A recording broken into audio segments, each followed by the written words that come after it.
E aí, pessoal, tudo bom? Sejam bem-vindos ao Palanca Code. Bom, no vídeo passado a gente falou um pouco sobre a nossa arquitetura funcional aqui, né? A gente falou sobre UI, a gente falou um pouco sobre Engine e tal. O que a gente vai cobrir nesse vídeo vai ser a parte em si em relação ao Vector Store, basicamente o nosso RAG Pipeline, tá? Eu vou cobrir ele dentro de um contexto conceitual como um todo, né? A gente soltou um monte de letrinhas, de sopa de letrinhas em si, e o objetivo é que cada vídeo a gente consiga destrinchar e cada parte em si do chatbot representa um conceito em relação a GNI como um todo, que ele envolve, né? Tipo, putz, essa é uma disciplina que de certa forma vai envolver partes que são intrínsecas e é necessário que a gente entenda, tá? Bom, aqui eu meio que já acabei desenhando, eu percebi que no vídeo passado eu tomei um tempinho tentando achar seta, sei lá, não o quadrado correto e tal. Então eu deixei meio que já desenhado aqui para a gente conseguir entender parte do que a gente quer explicar. Aqui é uma figura muito simples, tá? Dentro do conceito em si, do seu funcionamento, chega a ser um pouco mais complexo e o objetivo é justamente tentar balizar isso, né? O que basicamente é um RAG, né? E aqui eu basicamente soltei o que ela é em si, mas esse Retrieval Augmented Generation nada mais é do que a gente está chamando de RAG aqui, tá bom? Bom, nada mais é a forma como você consegue, de certa forma, puxar ou buscar algum tipo de informação com base na pergunta de um usuário. O que eu quero dizer?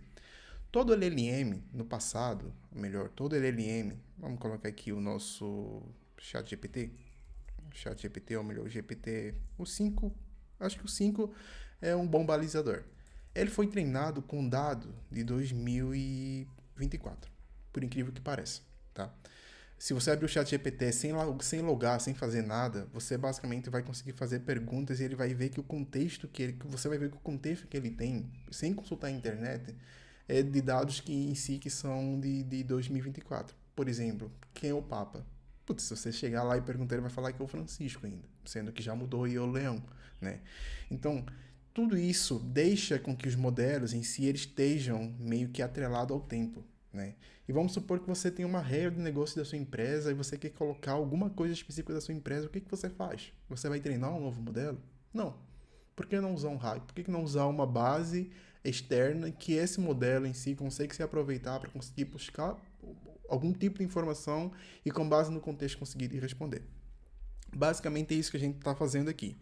Esse retrieval argument basicamente é a parte de recuperar alguma informação, né?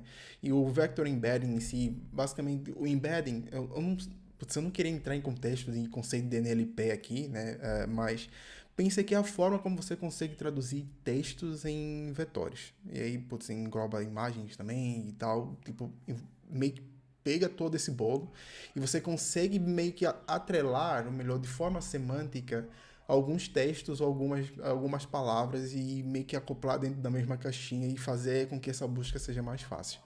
E é justamente isso que a gente está fazendo. Quando a gente justamente meio que pega a pergunta do usuário, né, parte do que a gente está chegando aqui, ele traduz em si essa pergunta, transformando ela em vetor e tenta fazer o retrieval dentro do contexto em si da nossa base de conhecimento, né, do nosso vector database em si, e ele tenta fazer um top chunks. Né? O que é isso? Vamos supor que, putz, Angola está em guerra agora, exemplo, tá? Não estou falando que tá. Angola, por exemplo, é independente. Vamos mudar aqui, melhor, né, para evitar problemas. Angola sei lá, vai ter o Mundial em Angola. Vamos supor que dentro do nosso contexto, eu mudei a pergunta umas 3 vezes. Dentro do nosso contexto aqui, você vai ver que, putz, se dentro da minha base de conhecimento tiver uma pergunta, ou melhor, algum texto relacionado que está acontecendo no Mundial de Futebol de Clubes, melhor, de seleção em Angola, ele vai justamente atrelar e vai fazer um top chunks dentro desse documento que foi salvo dentro do Vector Database e vai pegar tudo isso e vai devolver. Vai falar, putz, o que eu encontrei com base na pergunta do usuário foi isso daqui. E ele vai devolver. Eu tô com um vício aqui de desenhar apenas setas unilaterais em si. Ele devolve, não na verdade para cá, ele devolve para esse cara conseguir fazer meio que o generation, tá?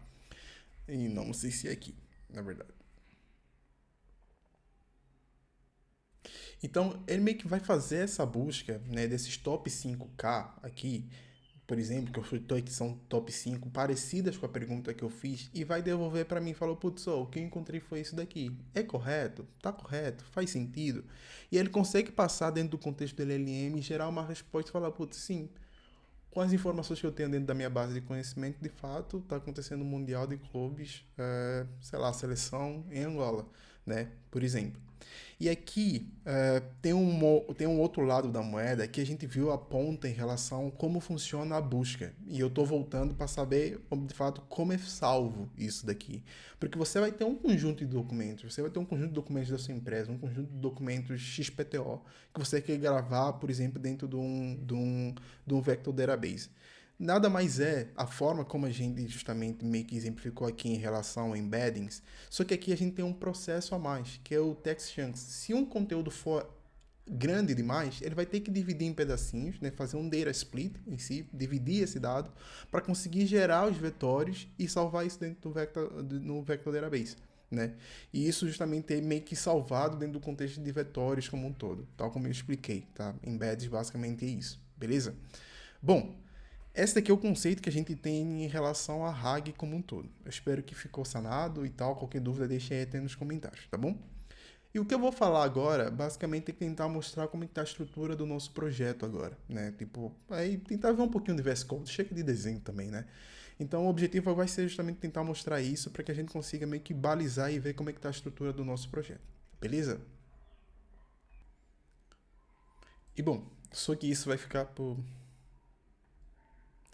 E bom, só que isso daqui vai ficar pro nosso vídeo 3, beleza? Eu acho bom a gente conseguir fazer um split aqui dentro do nosso vídeo para não ficar muito longo e isso ajuda de certa forma a assentar algumas ideias, beleza? Então, próximo vídeo a gente vai estar abrindo o nosso VS Code e eu vou tentar explicar. Eu não sei se eu vou deixar aberto já basicamente o repositório em si ou se no final do curso, basicamente quando eu soltar tudo, eu consigo adicionar aqui nas descrições o nosso repositório, beleza?